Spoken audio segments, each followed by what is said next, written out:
Hello student, chapter 5 probability. And we use the following words to express the possibility in our daily conversation. For example, maybe, impossible, sure, nearly and 50-50. बऱ्याच वेळा आपण असं म्हणतो probability म्हणजे काय, संभाव्यता, शक्यता.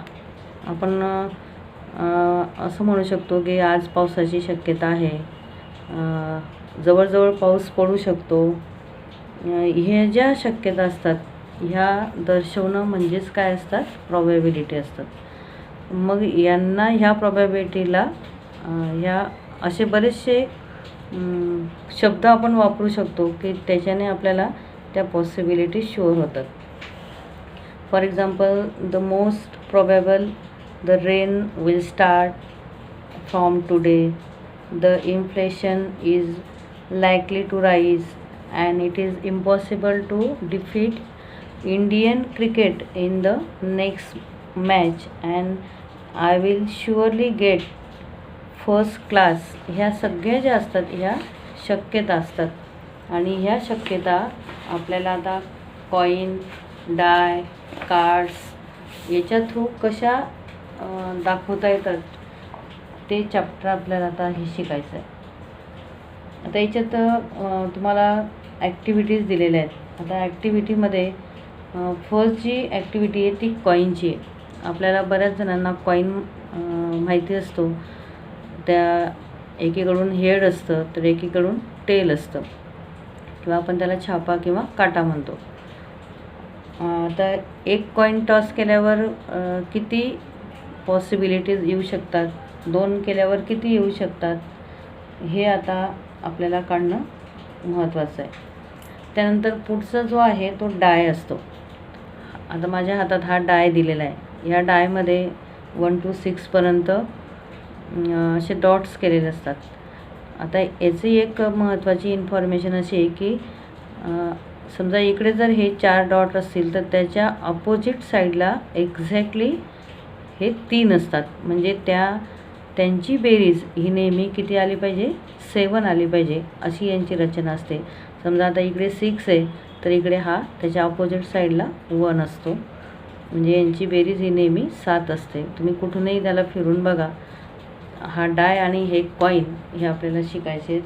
पत्ते तुम्हाला माहिती असतात, तुम्ही रोज बघतात ते पत्त्यांची कॅट वगैरे, त्याच्यात किती पत्ते असतात, कसे असतात, कोणत्या रंगाचे असतात, हे सगळं आपल्याला माहिती आहे. तर याच्यामध्ये आपल्याला आता पुढचं next topic is random experiment. काय असतं हा random experiment? And the experiment in which all possible results are known in advance, but none of them can be predicted with certainly, and there is equal possibility for each result is known as a random experiment. For example, tossing a coin. Next, throwing a die and picking a cards. ही जी हे जे experiment असतात त्याला आपण म्हणतो random experiment. मग याच्यामध्ये हे tossing a coin असेल, थ्रोईंग डाय असेल, पिकिंग अ कार्ड, याच्यात पुढचा मेन टॉपिक जो आहे तो आहे आउटकम. आउटकम काय असतो की results of a random experiment is known as an outcome. Random एक्सपेरिमेंटचा जो रिझल्ट आपल्याला मिळेल त्याला आपण आउटकम म्हणतो. For example, tossing a coin. किती कॉईन टॉस केला? हा 1 फक्त. टॉसिंग अ कॉईन म्हटलं आहे, 1 म्हटलं आहे, म्हणजे देर आर ओनली 2 आउटकम्स. कोणते आउटकम्स येतील इथे? हेड और टेल. एकच कॉईन जेव्हा आपण टॉस करतो तेव्हा एकतर हेड येईल एकतर टेल येईल. म्हणजे याच्या पॉसिबिलिटीज आपल्याला अशा पद्धतीने मांडता येतात. दुसरं एक्झाम्पल घेता येईल, डाय थ्रोईंग डाय. आता ह्या डायमध्ये किती नंबर्स असतात? 6. There are 6 outcomes.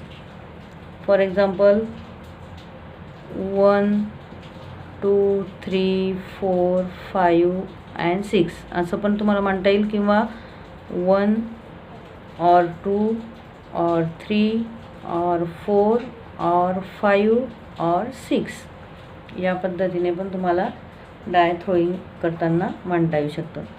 तिसरा आउटकम आपल्याला काय देता येईल? In random experiment picking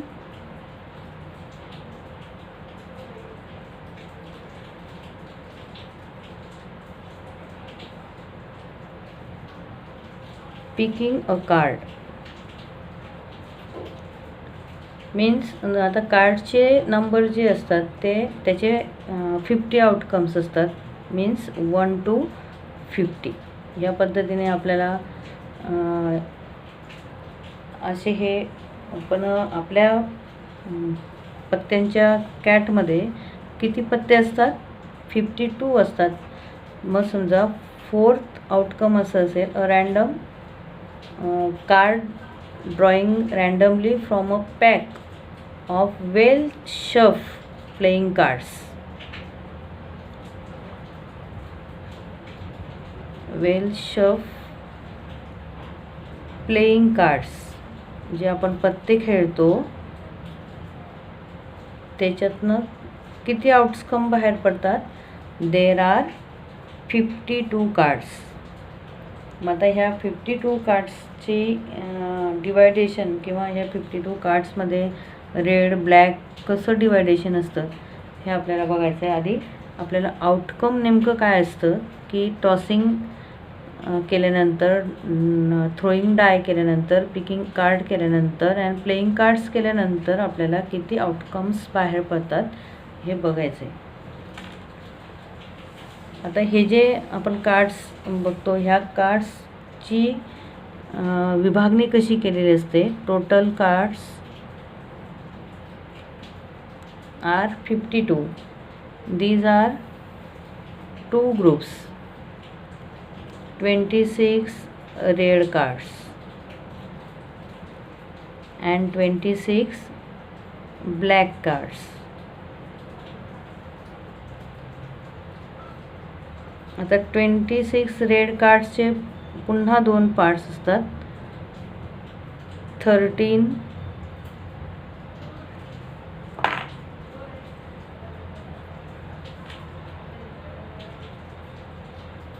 heart cards and 13 diamond cards. पुन्हा ह्या ब्लॅकमध्ये पण 2 भाग असतात. 13 क्लब कार्ड्स and 13 स्पेड कार्ड.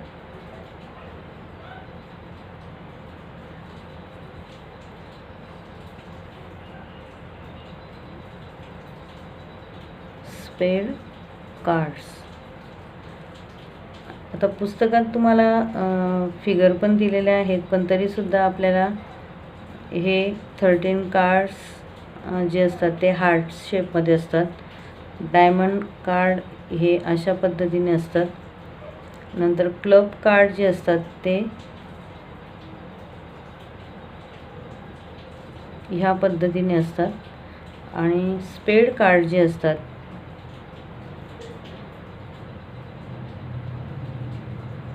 हे या पद्धतीने असतात. याला बदाम, चरकट, किल्वर आणि इस्पिक ह्या पद्धतीने ह्या पत्त्यांची विभागणी केलेली असते. आता हे 52 कार्ड्समध्ये झाले. आता in a pack of playing cards there are 4 sets. हे पत्ते समजणं पण फार महत्त्वाचं आहे. 4 सेट्स नेमली हार्ट, डायमंड, क्लब अँड स्पेड. But in there are 13 cards as king, queen and jack. Next 10, 9, 8, 7, 6, 5, 4, 3, 2 and S. एक जो असतो एक्का त्याला काय म्हणतात, एस कार्ड म्हणतात. म्हणजे या पद्धतीने प्रत्येक भागामध्ये ही विभागणी केलेली असते. King, queen and jack are known as face card. यांना कोणतं कार्ड म्हणतात, फेस कार्ड. तुम्हाला उदाहरणं सोडवताना हे उपयोगी पडतं. And each pack of card there are 4 cards of king, 4 cards of queen and 4 cards of jack and there are face card are the total 12 cards. हे जे प्रत्येक याच्यामध्ये आपल्याला यांची संख्या जर मोजली तर हे एकूण फेस कार्ड आपल्याला किती मिळतात, 12 मिळतात. आणि एक्क्याला आपण काय म्हणतो, एस कार्ड म्हणतो. हे फक्त लक्षात ठेवायचं. पॉसिबिलिटीज मोजण्यासाठी तुम्हाला प्रॅक्टिस सेट 5.1 दिलेला आहे. तो शुअरली तुम्हाला करता येईल. For example, select 1 card from the pack of 52 cards. How many possibilities, 52. And any day of week is to be selected randomly, that is 7 days. म्हणजेच काय झाली त्याची 7 पॉसिबिलिटीज. हा प्रॅक्टिस सेट सोडवता येईल. आता पुढचा मेन जो पार्ट आहे तो आहे सॅम्पल स्पेस.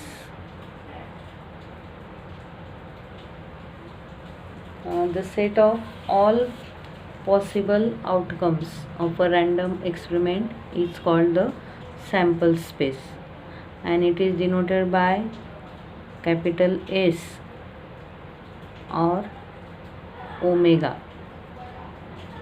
पण आपल्याला सहसा एसच वापरायचा असतो या चॅप्टरमध्ये. सॅम्पल स्पेस काय असतं बघा, the set of all possible outcomes of a random experiment is called the sample space, and each element of sample space is called as a sample point.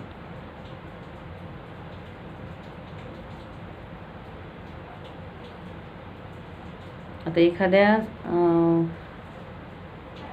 सेटमध्ये जेवढे एलिमेंट असतील ते एलिमेंट म्हणजेच काय असतात, सॅम्पल पॉईंट्स असतात. And the number of elements in the set S is denoted by number of S. ह्या पद्धतीने हा सॅम्पल पॉईंट डिनोट करतात. is finite and then the sample space is said to be a finite sample space. आता वेगवेगळे random experiment दिलेले आहेत आणि त्या रँडम एक्सपेरिमेंटचे सॅम्पल स्पेस कोणते आणि सॅम्पल पॉईंट्स कसे काढता येतात ते आपण बघू. आता रँडम एक्सपेरिमेंटमध्ये पहिलं दिलं आहे 1 कॉइन इज टॉस. आता याचा सॅम्पल स्पेस काय असेल, एस इज इक्वल टू एकतर हेड असेल एकतर टेल असेल. मग याचं नंबर ऑफ सॅम्पल पॉईंट्स किती असतात, number of S is equal to 2, 1 and 2. Suppose 2 coins are tossed. 2 coins are tossed.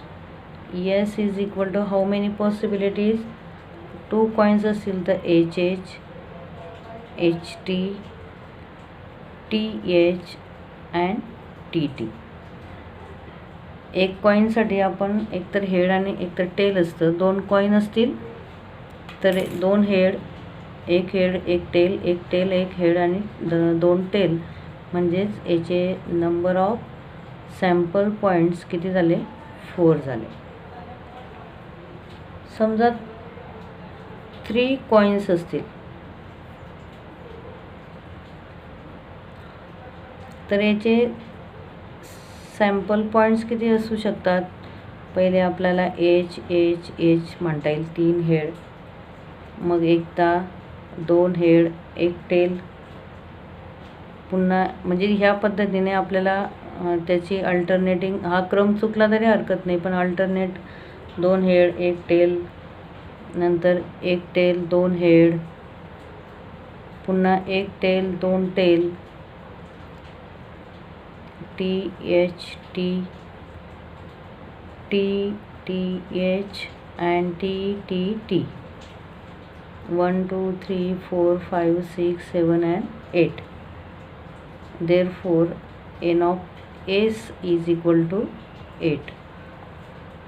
ह्या पद्धतीने तुम्हाला 4 कॉइन, 5th कॉइन, 6 कॉइन या पद्धतीने तुम्हाला करता येऊ शकतं.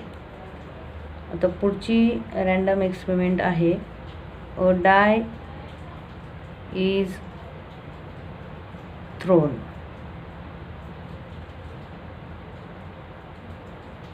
किती असतात? 1 2 3 4 5 and 6. Therefore n of s is equal to 6. 2 dice असतील, 2 डाईस आर थ्रोन. पुस्तकामध्ये हे सॅम्पल परीक्षामध्ये हे सॅम्पल पॉईंट, सॅम्पल स्पेस लिहायला सुद्धा मार्क्स असतात. मग आता ह्याच्यासाठी S is equal to 1 1 1 2 1 3 1 4 1 5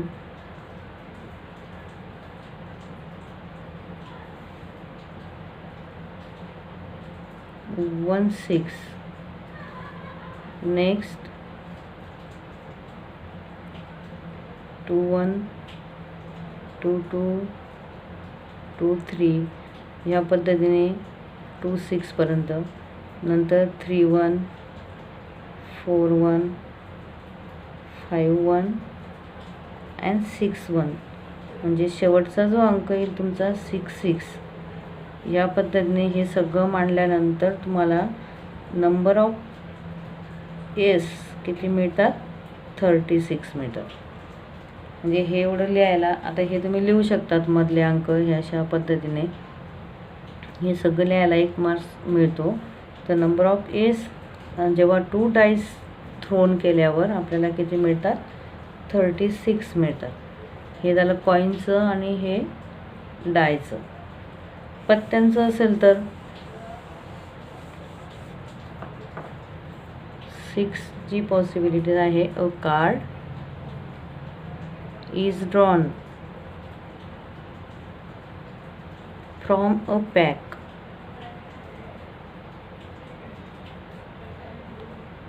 bearing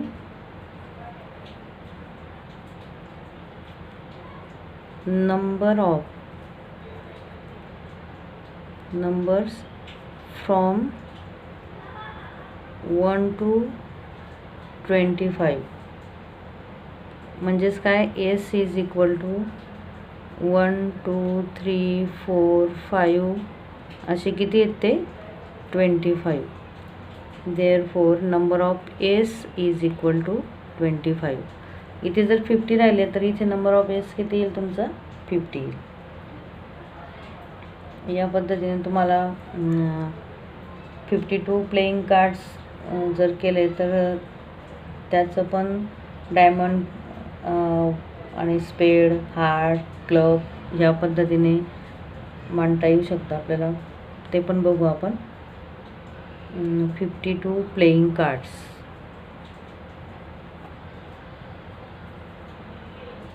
तर याचा पहिल्यांदा आपल्याला डायमंड म्हणजेच एस कार्ड म्हणजे काय झालं? एस म्हणजे आपला एक्का. 2 3 4 5 6